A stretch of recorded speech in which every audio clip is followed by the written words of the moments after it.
Hi అండి, అందరికీ నమస్తే. వెల్కమ్ టు అవర్ ఛానల్ వారాల లక్షిత్ పటేల్ క్రియేషన్స్. ఈ వీడియోలో నేను ఎంతో టేస్టీగా మరియు క్రిస్పీగా ఉండే సగ్గుబియ్యం వడలను ఎలా తయారు చేయాలో చూపించబోతున్నాను. ఈ వడలు మార్నింగ్ బ్రేక్ఫాస్ట్లోకైనా ఈవినింగ్ స్నాక్స్లోకైనా ఎంతో రుచికరంగా బాగుంటాయి. మరి ఆలస్యం చేయకుండా వీడియోని స్టార్ట్ చేసేద్దాం. ముందుగా ఒక కప్పు సగ్గుబియ్యంను తీసుకొని శుభ్రంగా కడిగి ఒక కప్పు వాటర్ యాడ్ చేసుకొని 2 గంటల పాటు నానబెట్టుకోవాలి.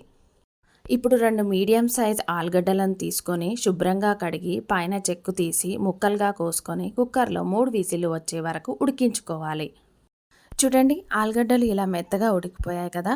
ఇప్పుడు దీనిలో ఉన్న వాటర్ని రిమూవ్ చేసి ఈ ఆలుగడ్డలను పప్పు ఊతితో మెత్తగా స్మాష్ చేసుకోవాలి. ఈ సగ్గుబియ్యం వడలు వేడివేడిగా చాలా బాగుంటాయండి. చల్లారితే కాస్త మెత్తబడతాయి.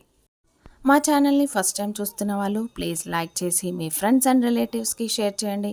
మరిన్ని ఇంట్రెస్టింగ్ వీడియోస్ కోసం మా ఛానల్ని సబ్స్క్రైబ్ చేసుకోండి. ఈ వడలు ప్రిపేర్ చేసుకోవడానికి మనకు కావాల్సిన పదార్థాలు: 1 టీ స్పూన్ జీలకర్ర, సన్నగా కట్ చేసి పెట్టుకున్న అల్లం ముక్కలు, ఉల్లిపాయ ముక్కలు, పచ్చిమిర్చి, కరివేపాకు, కొత్తిమీర.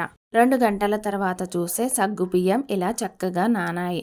ఇప్పుడు దీనిలో ఉన్న ఎక్సెస్ వాటర్ని రిమూవ్ చేసి దానిలోకి మనం స్మాష్ చేసి పెట్టుకున్న ఆలుగడ్డను, 1 టీ స్పూన్ జీలకర్ర, సన్నగా కట్ చేసి పెట్టుకున్న ఉల్లిపాయ ముక్కలు, గ్రైండ్ చేసి పెట్టుకున్న అల్లం పచ్చిమిర్చి పేస్టును, కరివేపాకు, కొత్తిమీర, రుచికి సరిపడిన సాల్ట్ వేసి బాగా కలుపుకోవాలి. ఇప్పుడు దీనిలోకి 2.5 టేబుల్ స్పూన్ల కార్న్ఫ్లోర్ వేసి ఉండలు లేకుండా కలుపుకోవాలి. ఈ వడలను మనం tomato chutney, green chutney, tomato ketchup ఇలా వేటితోనైనా సర్వ్ చేసుకోవచ్చు. ఒక ప్యాన్లో డీప్ ఫ్రైకి సరిపడా ఆయిల్ తీసుకొని ఆయిల్ వేడెక్కాక ఈ వడలను ఒక్కొక్కటిగా అందులో వేయాలి. మీడియం ఫ్లేమ్లో అటు ఇటు టర్న్ చేసుకుంటూ 2 వైపులా ఫ్రై చేసుకోవాలి. హై ఫ్లేమ్లో ఫ్రై చేస్తే వడలు లోపల వరకు ఈవెన్గా కుక్ అవ్వండి.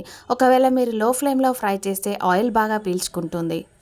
మీడియం ఫ్లేమ్లో అటు ఇటు టర్న్ చేసుకుంటూ డార్క్ బ్రౌన్ కలర్ వచ్చే వరకు ఫ్రై చేసుకోవాలి. అంతే, ఎంతో రుచికరమైన సగ్గుబియ్యం వడలు రెడీ.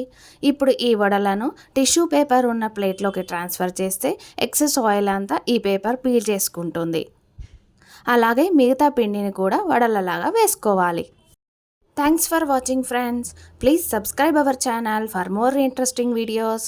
మరొక రెసిపీతో నెక్స్ట్ వీడియోలో మళ్ళీ కలుద్దాం.